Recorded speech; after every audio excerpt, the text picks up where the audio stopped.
Norway और India के business और रिसर्च लीडर्स के बीच आज बातचीत करने का अवसर मिला है।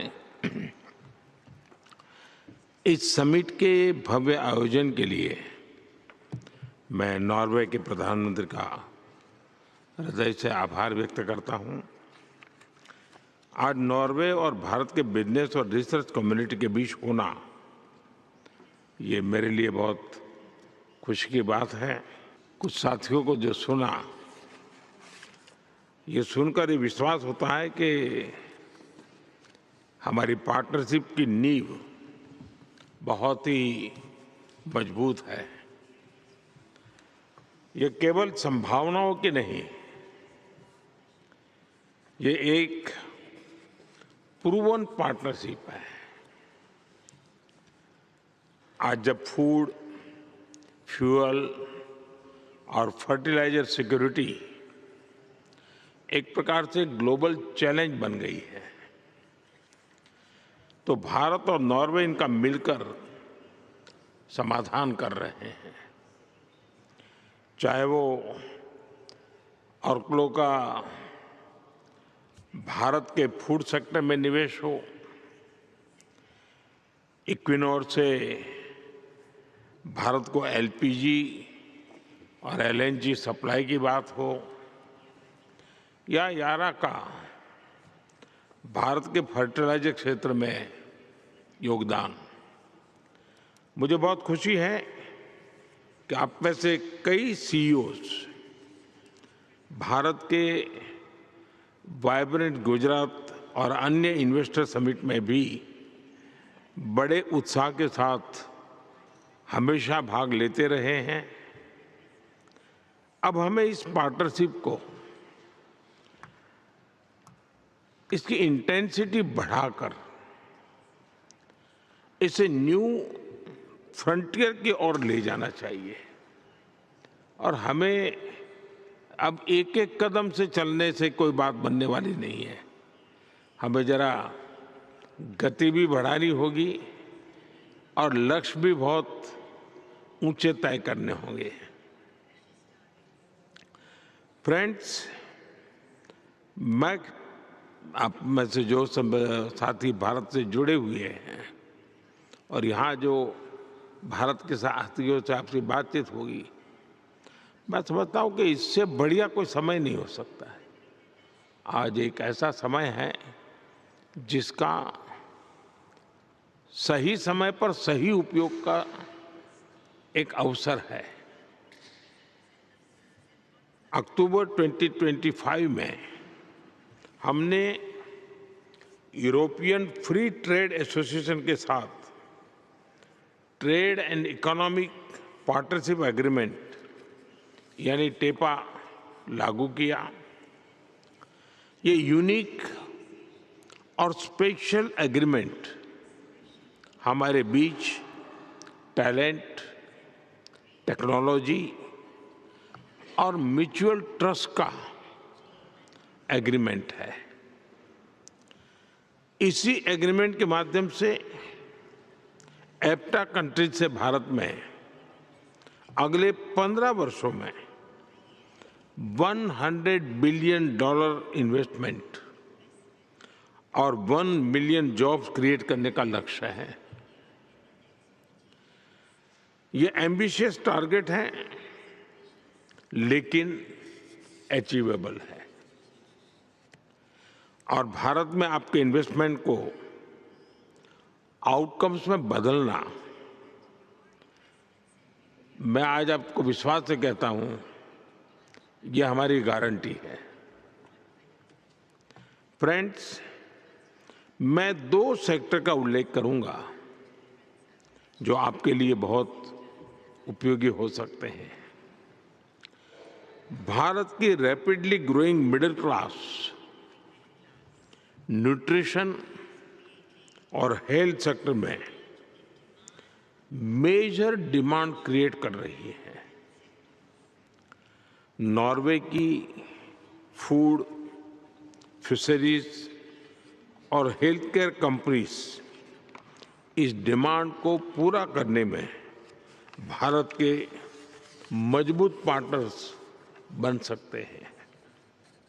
इसी तरह क्लीन एनर्जी के क्षेत्र में भारत की एस्पिरेशंस को विश्व में कोई मैच नहीं कर सकता। 2030 तक हमने 500 गीगावाट क्लीन एनर्जी और 5 million ton green hydrogen produce करने का टारगेट रखा है। Clean energy investment Norway wealth fund की भी प्राथमिकता है। मैं नॉर्वे को भारत के क्लीन एनर्जी फ्यूचर में अहम हिस्सेदार बनने के लिए आमंत्रित करता हूं। फ्रेंड्स, रिफॉर्म, परफॉर्म और ट्रांसफॉर्म, इस मंत्र को लेकर हम जब आगे बढ़ रहे तब अगर पीछे की तरफ देखें तो पिछले 12 वर्षों में हमने भारत का इकोनॉमिक डीएनए पूरी तरह चेंज कर दिया है। हम कंप्लायंसेस लगातार कम कर रहे हैं और ईज ऑफ डूइंग बिजनेस उसको बढ़ाने के लिए सरकार की तरफ से बहुत प्रोएक्टिव कदम लिए जा रहे हैं। हाल ही में हमने टैक्सेशन, लेबर कोड और गवर्नेंस जैसे विषयों में नेक्स्ट जनरेशन रिफॉर्म्स किए हैं। अब भारत में मैन्युफैक्चरिंग को अगले स्तर पर ले जाने के लिए मैं समझता हूं कि उत्तम से उत्तम अवसर हम प्रदान कर रहे हैं। हम कई महत्वपूर्ण सेक्टर में इंसेंटिव्स भी दे रहे हैं। इसका एक उज्जवल उदाहरण हमारी शिप बिल्डिंग सेक्टर है। हम इस सेक्टर को एक स्ट्रेटेजिक मैन्युफैक्चर सेक्टर के रूप में बहुत तेजी से आगे बढ़ाने की दिशा में काम कर रहे हैं। हम शिप बिल्डिंग क्लस्टर विकसित कर रहे हैं और एंड टू एंड इकोसिस्टम बना रहे हैं। शिप बिल्डिंग के साथ साथ भारत एमआरओ, ग्रीन शिपिंग और मैरीटाइम सर्विसेज सभी में एक ग्लोबल हब बन रहा है। आज नॉर्वे के करीब 10% शिप इंडिया में बनते हैं। क्या हम इसको अगले 5 वर्ष में 25% तक ले जा सकते हैं क्या? और मैं मानता हूं मुश्किल काम नहीं है। अब गति पकड़ ली है हमने। थोड़ा बड़े टारगेट के साथ बड़े कदम की जरूरत है। मैं आप सभी को भारत की पॉलिसी स्टेबिलिटी और इंसेंटिव्स का लाभ उठाते हुए इस क्षेत्र में मेजर पार्टनर बनने के लिए इनवाइट करता हूं। फ्रेंड्स, आज प्रधानमंत्री जी और मैंने भारत नॉर्वे संबंधों को एक ग्रीन स्ट्रेटेजिक पार्टनरशिप के रूप में एलिवेट किया है। इस स्ट्रेटेजिक पार्टनरशिप से नॉर्वे की कंपनीज को critical minerals, AI, cyber, space और डिफेंस जैसे क्षेत्रों में भी पूरा समर्थन मिलेगा। इन सभी क्षेत्रों में मैं आपको भारत को एक इनोवेशन और मैन्युफैक्चरिंग बेस बनाने के लिए इनवाइट करता हूं। फ्रेंड्स, आज हम भारत नॉर्वे संबंधों को lab to lab, university to university और साइंटिस्ट टू साइंटिस्ट पार्टनरशिप भी बना रहे हैं। भारत की CSIR, स्टार्टअप फंड और नॉर्वे की रिसर्च संस्थाएं आपस में सहयोग बढ़ा रहे हैं। इससे दोनों देशों के रिसर्च और स्टार्टअप इकोसिस्टम कनेक्ट होंगे। फ्रेंड्स, नॉर्वे के लिए हमने भारत के इन्वेस्ट इंडिया में एक डेडिकेटेड ट्रेड फैसिलिटेशन डेस्क लागू किया है, उसको खोला है ताकि हम स्पेशली उसको एड्रेस कर सके। यह डेस्क भारत में आपकी इन्वेस्टमेंट यात्रा को और सुगम और तेज और इफेक्टिव बनाएगा। इस प्रकार की एक डेडिकेटेड व्यवस्था के कारण बहुत सुविधा रहती है। इवन राज्यों के साथ कोऑर्डिनेशन करना है तो उसमें भी आपको सुविधा रहती है और आपको आवश्यकता की जो कुछ भी निर्णय प्रक्रिया में बदलाव की जरूरत होती है वो भी बहुत तेजी से हो सकता है और इसीलिए हमने एक स्पेशल व्यवस्था की है। अब मेरा आप सभी को मुख्य मैसेज यही है, आइए भारत में अपना स्कोप और एम्बिशन दोनों को बढ़ाइए। मैं भारत में आने के लिए आपको निमंत्रण दे रहा हूं। इन सब के अनुभव भी आपको जानने को मिलेंगे। मैंने भी मेरी तरफ से आपको विश्वास दिया है और एक प्रकार से the ball is in your court. Thank you. Thank you.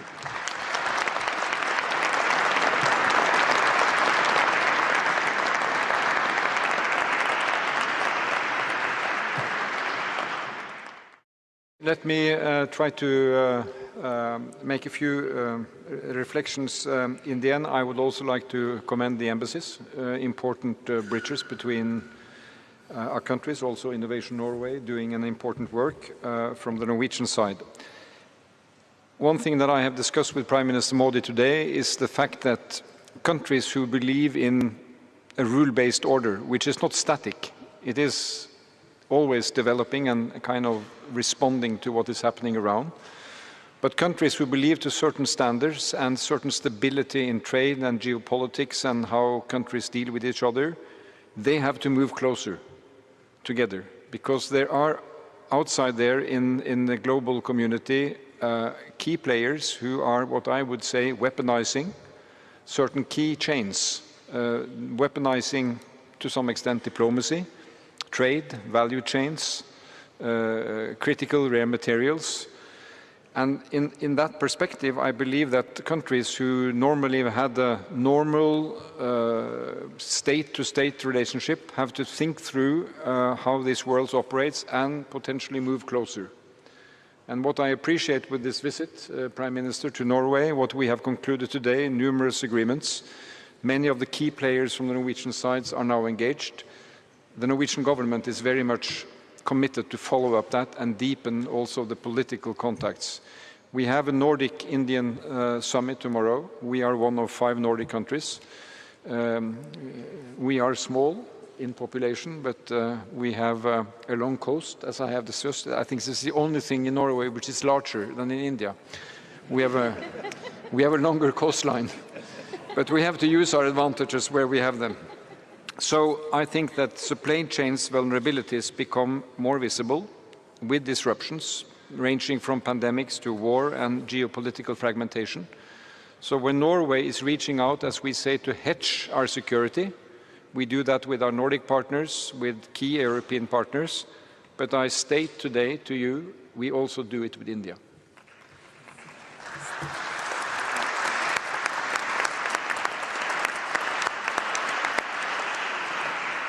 So I believe that today's discussion, the ones you've had before we came and the ones what we've heard now, really demonstrates that we have engagement that can build on expanding this. The trade agreement we have signed is unique.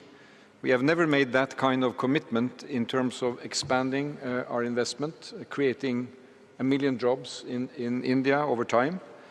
So that's where we are now, and we are very happy that we get off to such a good start. I'm left with 3 main impressions that I'd like to share with you. First, I believe we are natural partners, actually complementary partners in a certain range of areas, and the cooperation is already extensive. And this conference, I think, is bringing us forward. We have come together in parallel sessions. We've been into sectors like medtech, health, maritime cooperation, security, batteries, storage systems, digitalization, wind energy, very important. And we have this green partnership, which can frame what we do as new proposals and sectors come into play. Several MOUs and B2B agreements have been signed, and many of them are also in the intersection of research and the business sector. Let me say, Prime Minister, you told me today that in India you are opening 1 university every week.